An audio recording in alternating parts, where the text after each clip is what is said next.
لقمان حکیم سے ایک بار ان کے شاگرد نے پوچھا کہ عموماً یہ دیکھا جاتا ہے اگر کسی کے ارد گرد چند لوگ ہوں تو ان میں چند ایک ان کے مخالف ہو جاتے ہیں، لیکن آپ کا میں نے ایک شخص بھی مخالف نہیں دیکھا، اس کی کیا وجہ ہے؟ حضرت لقمان رضی اللہ تعالی عنہ نے جواب میں ارشاد فرمایا کہ میں کبھی کسی کے خیال کی براہ راست تردید نہیں کرتا، اس کے خیالات کی مخالفت نہیں کرتا، لہذا سب لوگ مجھ سے خوش ہوتے ہیں۔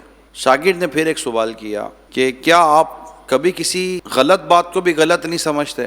تو حضرت لقمان رضی اللہ تعالی عنہ نے ارشاد فرمایا بے شک میں بعضوں کے خیالات وغیرہ سے اختلاف رکھتا ہوں، مجھے اتفاق نہیں ہوتا، اور میرا یہ جذبہ ہوتا ہے کہ میں انہیں سیدھے راستے پر لاؤں، ان کے معاملات کو، ان کے خیالات کو میں درست کروں، مگر میں انہیں یہ محسوس نہیں ہونے دیتا کہ تم غلطی پر ہو۔ میں اپنی بات مثبت پازیٹیو وے میں پیش کرتا ہوں جس سے وہ میری بات کو دل و دماغ دونوں سے تسلیم کرنے پر مجبور ہو جاتے ہیں۔ میں جب کسی شخص کی غلطی کو دیکھتا ہوں تو اس پر اعتراض کرنے کے بجائے بڑی ایمانداری کے ساتھ میں یہ سوچتا ہوں کہ اس شخص کا اس غلطی میں مبتلا ہونے کا سبب کیا ہے، یہ غلطی کرنے کی وجہ کیا ہے۔ پھر اس بات پر غور کرتا ہوں کہ جن حالات سے اس کو واسطہ پڑا، یعنی میرے سامنے اسباب آ گئے، اگر مجھ سے پڑا ہوتا مطلب کہ تعلق، یا میں اس میں مبتلا ہوتا تو کیا میں بھی ایسی غلطی کر جاتا؟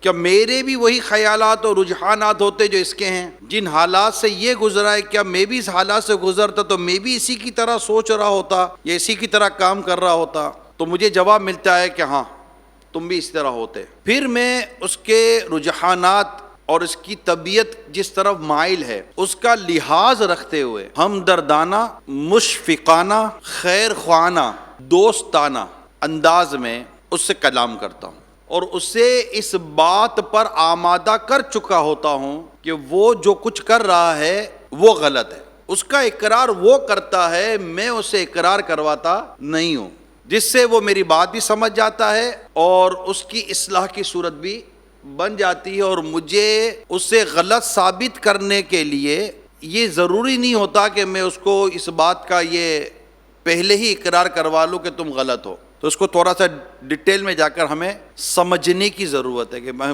عرض کیا کرنا چاہ رہا ہوں۔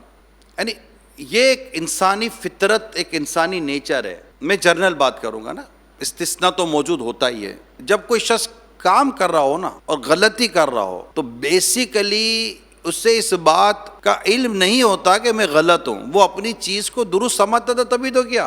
اب وہ اپنے ذوم میں، اپنی عقل میں اپنے آپ کو صحیح سمجھ رہا ہے، اور آپ بغیر کسی صحیح طریقے کے اگر اس کو غلط ثابت کرنے پر تل گئے ہیں تو ڈیفینیٹلی وہ آپ کے اگینسٹ چلے گا، وہ آپ کو قبول ہی نہیں کرے گا، میں غلط ہوں ہی نہیں۔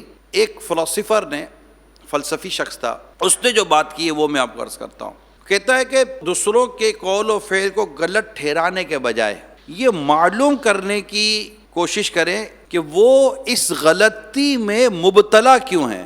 اگر آپ بردباری اور صبر کے ساتھ اس بات کا جواب تلاش کرنے میں کامیاب ہو گئے تو اس کی اصلاح بھی جلد کر لو گے اور ہر دل عزیز بھی بنے رہو گے، کیونکہ لوگوں کو ٹوکنے کی وجہ سے لوگ آپ کے مخالف ہو جاتے ہیں۔ ٹوکنا، کس بچے کو بھی ٹوکنا پسند نہیں ہے، حالانکہ باپ اور ماں سے بڑھ کر محسن کون ہے، کتنے بڑے احسانات ہیں ان کے، لیکن یوں ٹوکنا جو ہے نا، یہ نارملی انسان یہ اچھا ساؤنڈ کرتا ہی نہیں ہے ٹوکنا۔ اے کیا کر رہے یار، یہ جو ڈائریکٹلی جو ہم اٹیمپ کرتے ہیں نا، یہ اٹیمپ یہ بھی ہمارے بردبار نہ ہونے کی ایک علامت ہے۔ یعنی یہ آپ کب کرتے ہیں، یہ آپ کا ریئیکشن ہے، کیونکہ جب آپ کسی عمل کو غلط دیکھتے ہیں نا کہ یار یہ عمل صحیح نہیں ہو رہا، تو آپ فوراً آپ کا ایک رد عمل ہوتا ہے، ایکشن کا ریئیکشن ہوتا ہے نا، یہ رد عمل ہے نا، یہ آپ کی شخصیت کا انٹروڈکشن بھی ہے، امیجیٹ۔ اصل بات یہ تھی کہ کسی کی اصلاح، یعنی آپ اصلاح بھی کر رہے ہیں اور آپ کا مخالف بھی کوئی نہیں، کمال نہیں ہے؟ اصلاح میں ہے ہی کسی کو غلطی کا اعتراف کروانا۔ اصلاح سے کیا مراد ہے؟ میری غلطی ہے تو آپ میری اصلاح کر رہے ہیں نا، ٹھیک ہے، یا کسی کام کو کرنے کا طریقہ میرا درست نہیں ہے تو آپ اس میں کہیں نہ کہیں اصلاح کر رہے ہیں نا۔